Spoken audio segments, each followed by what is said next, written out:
Muy bien, es agosto 27 del 2017 y claro, es domingo. Esta semana última no he podido grabar un nuevo episodio de Love Insight y seguramente será porque tengo una super coincidencia. El tema es que mi hermano está por lanzar un libro fotográfico y sobre eso vamos a hablar en este episodio. Lab Insight, novedades y herramientas para la comunicación social en la era digital.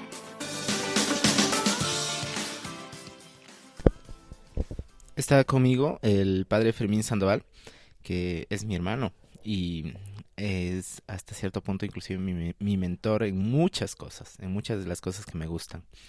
A él le debo que me haya involucrado y dedicado en este mundo de las infinitas posibilidades que es la comunicación.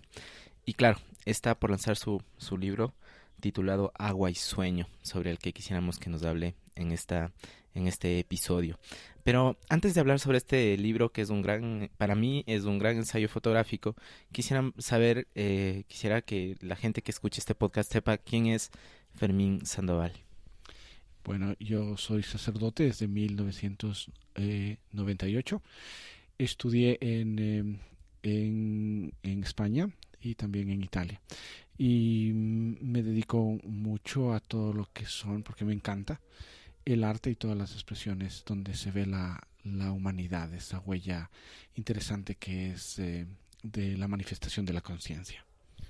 El padre Fermín Sandoval publicado algunos libros ya. ¿De qué han tenido que ver estos libros y cuál es la diferencia que tiene con este? Porque este último libro es, de cierto punto de vista, podría ser trascendental, ¿no? Todos los escritores en Latinoamérica y especialmente en el Ecuador, yo creo que tienen un reto enorme, que es esto de la palabra propia. Una palabra que casi cuando se la dice es no comprendida, porque nadie habla así. Para un poeta esto es mucho más fuerte todavía, porque ya el mercado de la poesía es un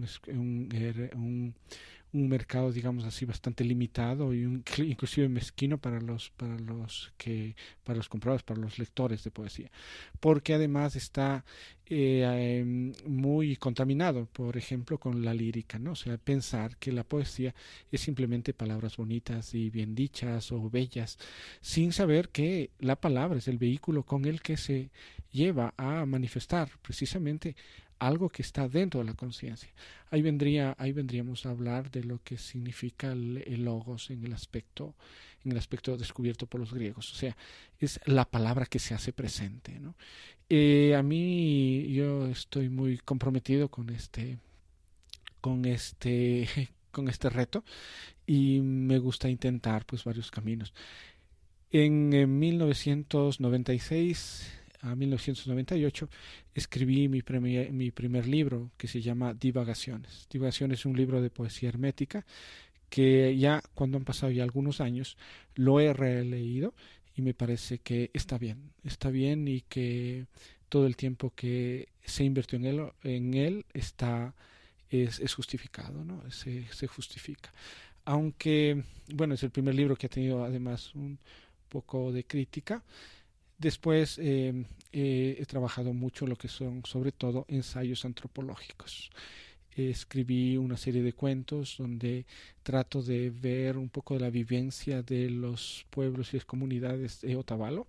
Por ejemplo, un cuento que a mí en lo particular me encanta mucho, que se llama Los dos funerales, donde hago un parangón entre el funeral de los mestizo con un funeral indígena. Obviamente todo eso conducido por medio de la literatura como una vivencia de alguien que sufre este vivir en estos dos mundos, ¿no?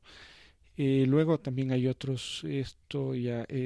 hay otros cuentos que están todos en tres libros básicamente que se llaman Cuentos de la Tierra, un segundo Cuentos de la Tierra y El horno de pan. Y claro, tengo otros más publicados en revistas y artículos de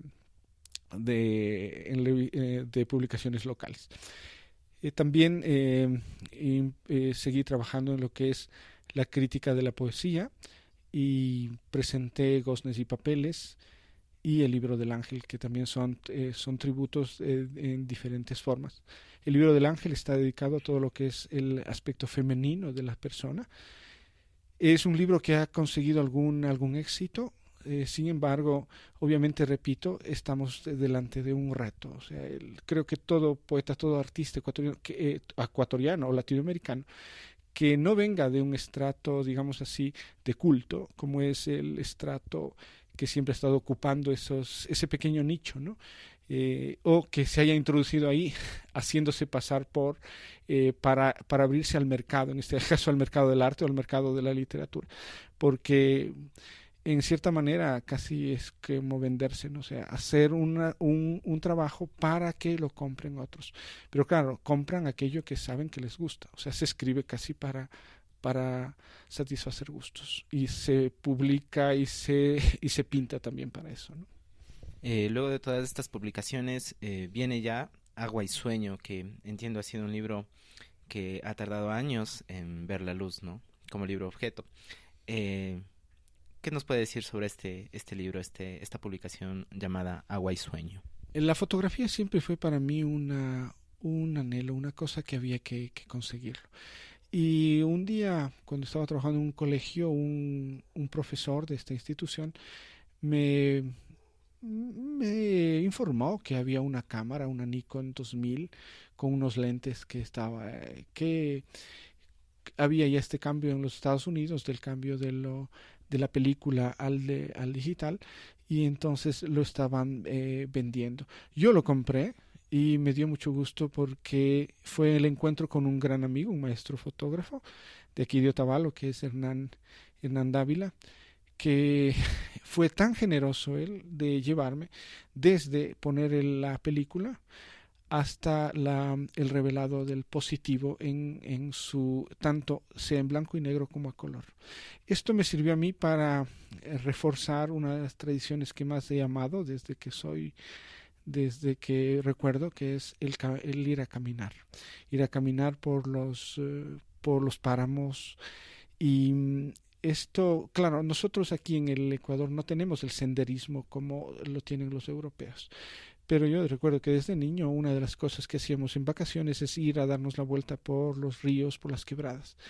Esto se afianzó con esto de la fotografía, y además a eso le unía una idea filosófica de arte propiamente, que esta viene a ser cómo en los propios elementos de la naturaleza se podrían encontrar expresiones, digamos así, que puedan hablar de lo abstracto, o sea, de aquellas cosas que no han encontrado palabras todavía. Entonces, hablar de la ira, hablar de la soledad, hablar del triunfo en fotografías, utilizando la cámara como una forma de decir que la propia naturaleza hable por medio de su elemento, el agua.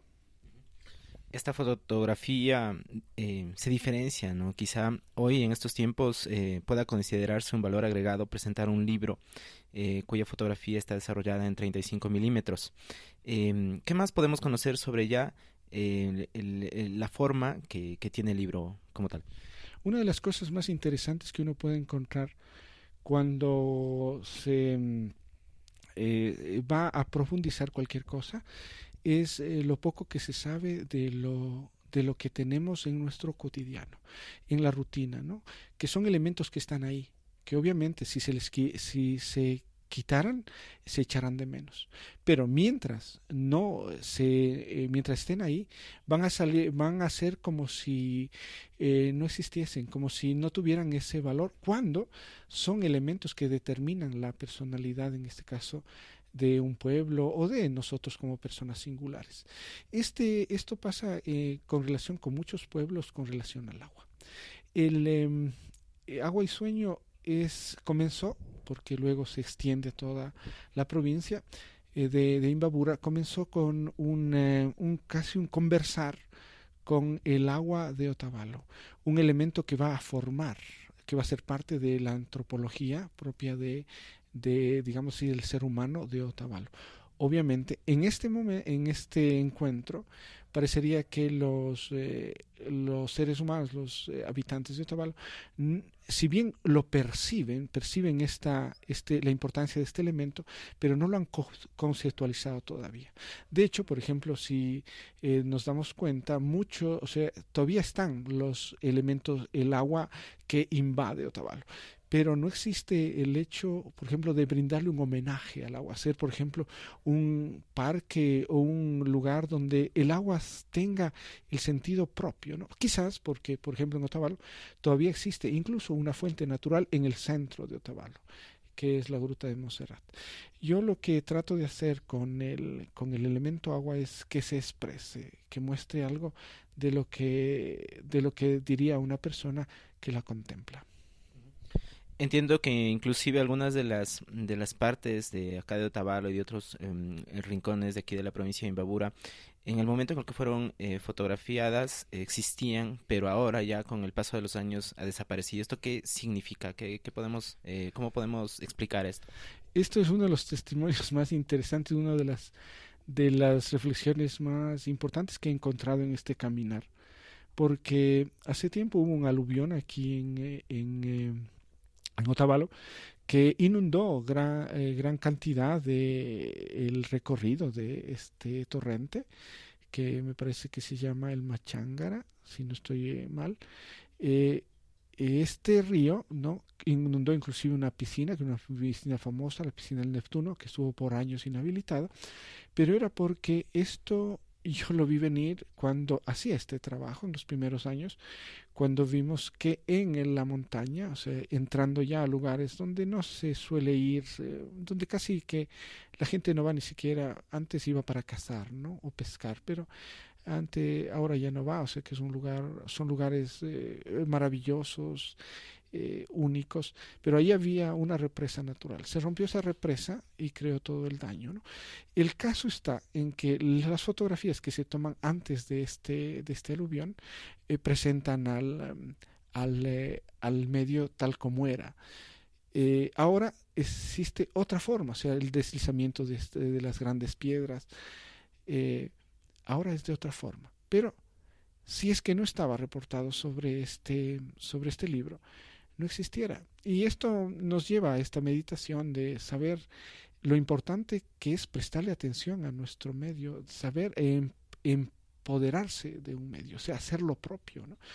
Y también hay otro lugar que es precioso y en la provincia, en esta parte, la laguna de Cubilche, que eran lagunas de invierno, ¿no? Ahí hay una laguna permanente, pero había otras lagunas de invierno, que con la lluvia se llenaban todos los prados ahí y quedaban bonitos. Ahora pues ya no existe, ¿no? O sea, es otra de las cosas, otro de los sitios que esto se ha sido afectado por la indiferencia del ser humano, es el Ojo del Quinde en San Pablo. Un Ojo del Quinde, un manantial absolutamente único, unos 7 metros de diámetro por, no sé, por unos tantos de profundidad, seguramente otros 7 metros o 5 metros, que alguien lo compró pues, cuando hay una legislación que impediría obviamente el comprarse estos lugares, porque eso pertenece a todo lo que significa el Estado, o sea, a todos los ciudadanos.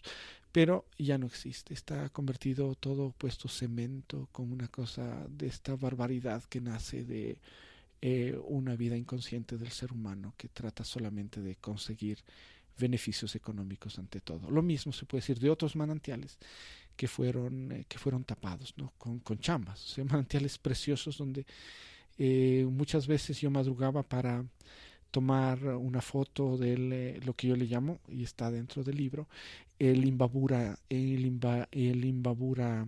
alambrado, ¿no?, que es un reflejo del agua en este manantial, donde se ve el Imbabura, el monte Imbabura nevado, pero detrás de una alambrada. Todo esto en el reflejo del agua de este manantial. Desgraciadamente ese manantial fue tapado, ¿no? No hay nada más que lo... Y creo que este también se viene a hacer un poco ante la indiferencia, ¿no?, del paso destructivo del ser humano. Bueno, no se puede decir que... Yo no creo que cuando un ser humano destruye cosas se lo pueda considerar humano, ¿no? Agua y Sueño es un homenaje a la presencia del agua, como ya se comentó. Pero, ¿cómo entender Agua y Sueño desde el punto de vista en el que, si bien estamos en la provincia de Imbabura, donde inclusive se le conoce como la provincia azul, la provincia de los lagos, sin embargo, en este libro no aparecen fotografías, las típicas fotografías de Yaguarcocha, de Cuicocha, de San Pablo? ¿Qué explicación le damos a eso si hablamos de un libro que se dedica al agua y que no esté en estos lugares? ¿Por qué? Esto es absolutamente deseado porque debemos pensar que hay muchas cosas por descubrir, que aquello que se nos presenta muchas veces, lo que por más hermoso que puede ser, no deja de ser casi un cliché fabricado por otros para nosotros mismos. A propósito, no están esos lugares y sí aparecerán otros lugares que para la mayoría parecerían que no son conocidos. Claro, por eso también le quitamos el nombre, un poco para crear expectativa que vamos a encontrar ahí los lagos famosos. Son otros lugares donde son, inclusive para mi modo de ver, mucho más fuertes, ¿no? Por ejemplo, no está la cascada de Peguche. Uno dice, ¿cómo es posible que en Agua y Sueño, si es dedicado a esto, no esté la famosa cascada de Peguche? No está. Pues la cascada de Peguche la tenemos en todas partes, mientras que, por ejemplo, la piscina del Inca, que se encuentra unos pocos metros más abajo de la cascada de Peguche, sí está. Creándose eso, por ejemplo, el hecho de que existía esa piscina ahí, ¿no? Y que para la mayoría de gente está sin conocer, o sea, pasar y repasar por ahí sin darnos cuenta, solamente enfocados en aquello que se nos dice que es así, quitándonos este poderoso, lo más importante del ser humano, que es la palabra, ¿no? Yo en esto siempre suelo recordar estas palabras de Chesterton que a mí me han marcado para dedicarme un poco a los libros, a la lectura, a la escritura, que dice la vulgaridad. Chesterton define la tal o vulgaridad como pasar por algo grandioso sin darse cuenta. Me parece muy triste además que tener tanta maravilla y después solamente fijos en dos cositas, ¿no? Sino que tendremos que tener esa aptitud para poder ver mucho más de lo que tenemos. El Ecuador, Otavalo, Imbabura, es maravilloso en este aspecto. En cuanto al desarrollo ya del libro, podemos ver que hay un gran aporte, un valioso aporte de Clara Luz Zúñiga Ortega. No sé si nos puede comentar, ampliar un poco más sobre esta participación protagónica, ¿no?, en la publicación de esta obra. Y los títulos suelen jugar con todo lo que es la esencia mismo del libro. Agua y sueño. Son palabras que el uno transmitirá vida, el otro transmitirá ilusión, amistad, ¿no? Este sueño grande. Ha sido pensado por tres personas, Agua y Sueño. Clarita Luz Zúñiga es quien hace un ensayo antropológico con respecto al agua y el ser humano.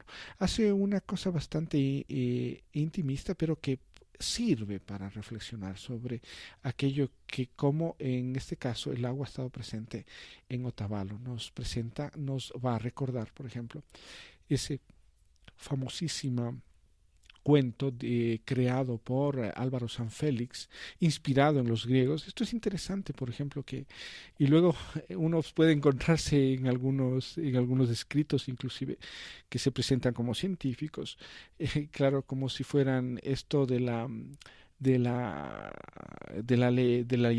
leyenda particular, de la leyenda local. Lo de el cuento del lechero y la laguna, como dos enamorados cuyo amor no puede realizarse, y un dios de estos dioses antiguos, pues el uno le convierte en árbol de lechero y el otro le convierte en laguna. Pero ese cuento, que está inspirado en un cuento griego, también está, ¿cómo se llama?, formado por Álvaro Sanfélix, que ahora todo el mundo lo conoce. Las niñas y los niños enamorados lo suelen citar como una proeza de amor, pero está claro dentro del libro presentado así. Y luego hay otra parte que es una selección de fragmentos de poesía, todos relacionados al agua, que está hecho por también otra queridísima amiga, que es Susana Cordero de Espinosa, ¿no? La directora actual de la Academia de la Lengua. Agua y Sueño viene a ser un obsequio de parte de alguien tan apasionado con esta realidad, con esta tierra, para la provincia de Imbabura. Sí, absolutamente. Ya fue en el año 2000 cuando salió muchas de las fotos en una exposición llamada Otavalo Agua y Sueño.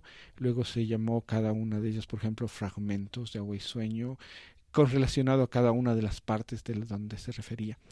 Y ahora quiere ser mi reconocimiento, mi gratitud para esta tierra de Imbabura y de Otavalo, ¿no?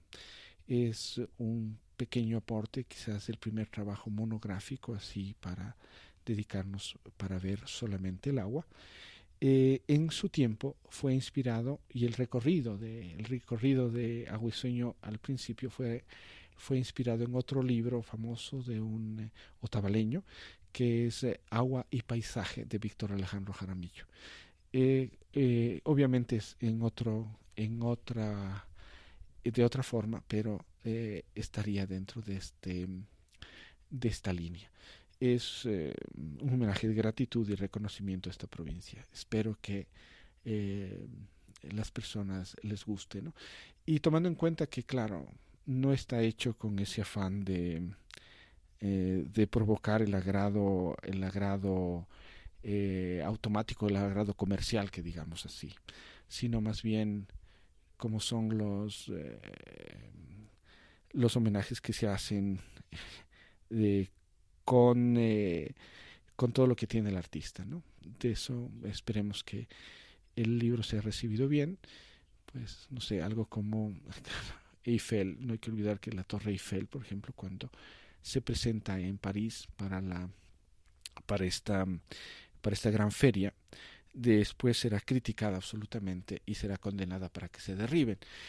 Obviamente la Torre Eiffel no será derribada porque creen que se puede utilizar, imaginémonos, para que sea una antena de radio, ¿no? Y con eso salvan a la Torre Eiffel.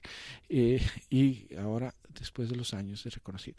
Yo creo que el trabajo de Agua y Sueño tiene esta característica de ser un homenaje absolutamente sincero, buscando esto que es mi marca, esto que es mi estigma, que es buscar la palabra propia, aquello que me une al pensamiento tan vital de Monseñor Proaño, ¿no? O sea, es la palabra propia.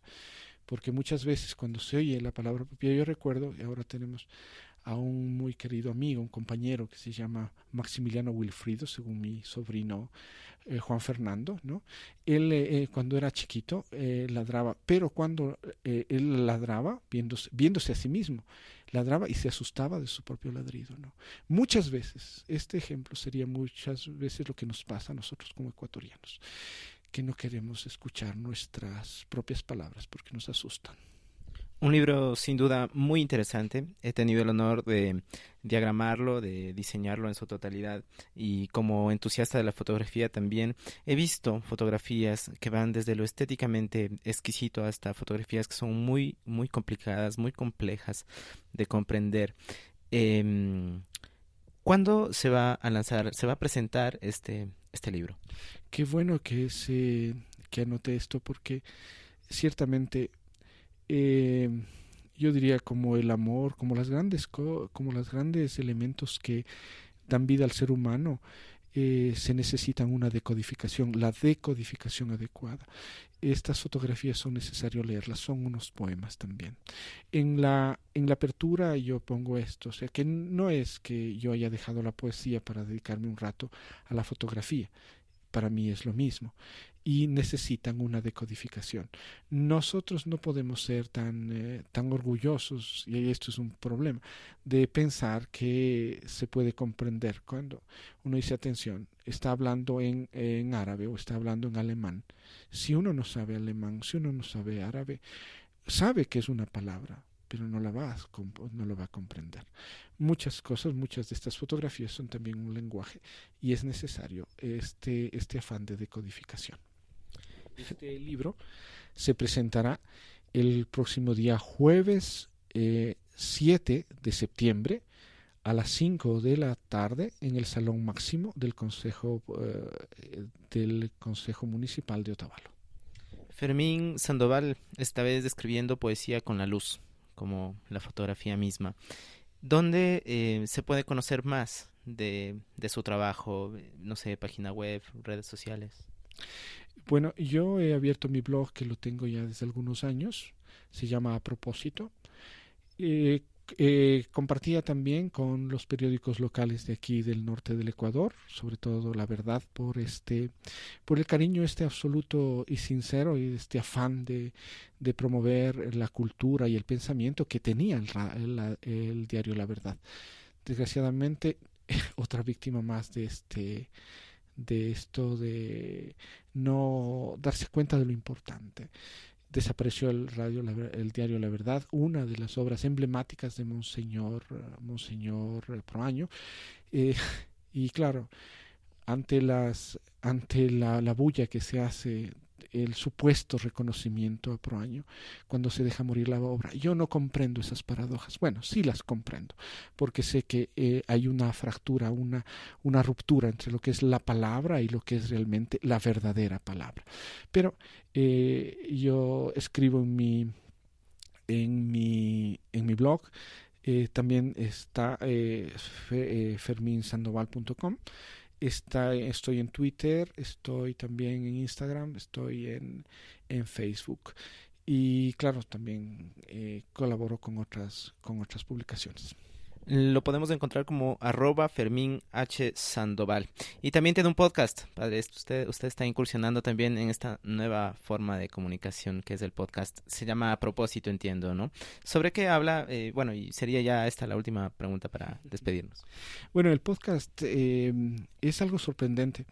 Cuando en la Iglesia Católica, en el Concilio Vaticano II, llama a que se debe prepararse para esta era nueva de la comunicación, obviamente es malinterpretado con una cosa un poco grosera, ¿no? Porque muchas diócesis, por ejemplo, y muchos cristianos lo que van a hacer es comprarse medios de comunicación, olvidando qué cosa significa la comunicación.